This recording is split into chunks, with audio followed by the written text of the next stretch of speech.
Parliament ఎన్నికల ప్రచారంలో భాగంగా భువనగిరి పార్లమెంట్ నియోజకవర్గం పరిధిలోని బీబీ నగర్ రోడ్ షోలో పాల్గొన్నారు.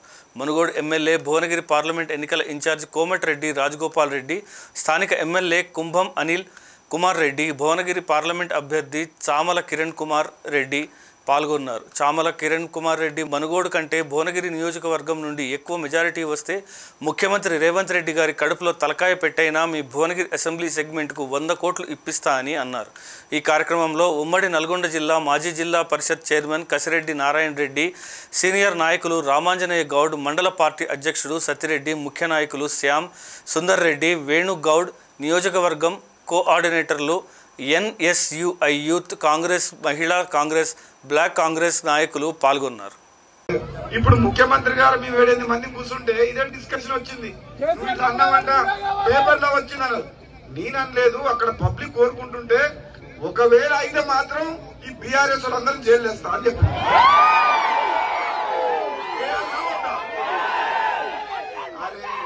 రాజగోపాల్ రెడ్డి సంగతి మీకు తెలుసు. మునుగోడులో రాజీనామా చేసి పోటీ చేస్తే 100 మంది ఎమ్మెల్యేలు వచ్చిన్నారు. నేను మొండోని ఒక్కసారి నేను డిసైడ్ అయితే నా మాట నిన్నే వినా. నేను ఎప్పటికీ చెప్తున్నా, అసెంబ్లీలో మాట్లాడినా, వేదికలంచిన పెద్దలందరికీ మీ అందరికి కూడా హృదయపూర్వక నమస్కారం తెలియజేస్తూ, ఏం చెప్పినా తెలంగాణ వచ్చింది బడుగు బలహీన వర్గాల కోసం, పేదల కోసం వచ్చింది. కేసీఆర్ కుటుంబం కోసం రాలే. 2018లో 18 మంది ఎమ్మెల్యేలుంటే ప్రజాస్వామ్యాన్ని కూలి చేసే విధంగా ప్రతిపక్షం లేకుండా మనం 12 మంది ఎమ్మెల్యేలను తీసుకున్నప్పుడే అప్పుడే నేను ఒక నిర్ణయానికి వచ్చిన, ఈ టీఆర్ఎస్ పార్టీని బొంద పెట్టాలి, కేసీఆర్ ని గద్దె దింపాలి, కేసీఆర్ కుటుంబాన్ని చెప్పినట్టు చేసిందా లేదా? అయిందా లేదా? కవిత జైలుకు పోయిందా లేదా?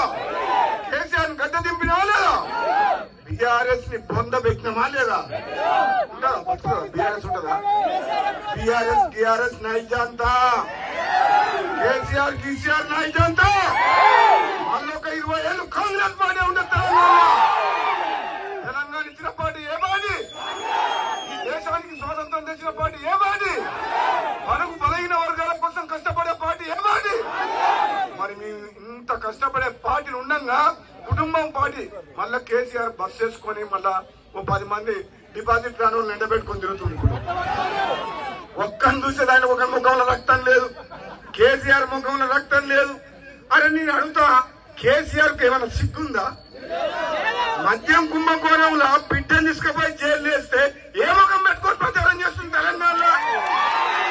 సిగ్గు చరం ఉంటే నువ్వు రద్దు చేయకపోతే నీ పార్టీని బిడ్డ రేపు ఫోన్ ట్యాపింగ్ కేసు అవుతుంది, ఎంక్వైరీ అవుతుంది. 10 ఏళ్లు మాకు టీఆర్ఎస్ కాంగ్రెస్ పార్టీని అది కూడా ఆశీర్వదించి పార్లమెంట్ పంపించమని. ఎందుకంటే మీరు ఎమ్మెల్యేని గెలిపించుకున్నారు, ఎంపీని కూడా గెలిపించుకుంటే నేను మీకోసం పోరాడి పార్లమెంట్ లో మనకు రావాల్సిన నిధులు తెచ్చుకుంటే ఇప్పుడు అన్న చాలా చెప్పిన విషయాలు. ఎయిమ్స్ నుంచి, ఐఐహెచ్టి నుంచి, ఇక్కడ మూసీ నది ప్రక్షాళన, పిల్లాయిరెడ్డి, ధర్మారెడ్డి, తర్వాత ఈ ప్రాజెక్టులు అన్ని పెండింగ్ ప్రాజెక్టులు, బ్రాహ్మణ వెల్లంలో ఈ పెండింగ్ ప్రాజెక్టులన్నీ మన పార్లమెంట్ లో చేసుకోవాల్సిన అవసరం ఉంది. గత 10 ఏళ్ల పాలన బీఆర్ఎస్ కేవలం కమిషన్లకే పనిచేసింది, కానీ చిత్తశుద్ధితోటి ఇంకొక 500 కోట్లు ఖర్చు పెట్టుంటే మన పార్లమెంట్ అంతా ఈ ప్రాజెక్టులన్నీ కంప్లీట్ అయ్యి సస్యశ్యామలం అయ్యేది. కానీ 500 కోట్లు ఖర్చు పెట్టడానికి ఇంట్రెస్ట్ చూపిలే. 1,50,000 కోట్లు పెట్టి కాళేశ్వరం ప్రాజెక్టు కట్టడానికి మాత్రం ఇంట్రెస్ట్ చూపించారు. కానీ ఏమైంది? ఇవాళ మొత్తం కూలిపోయిన పరిస్థితి, దారుణమైన పరిస్థితి.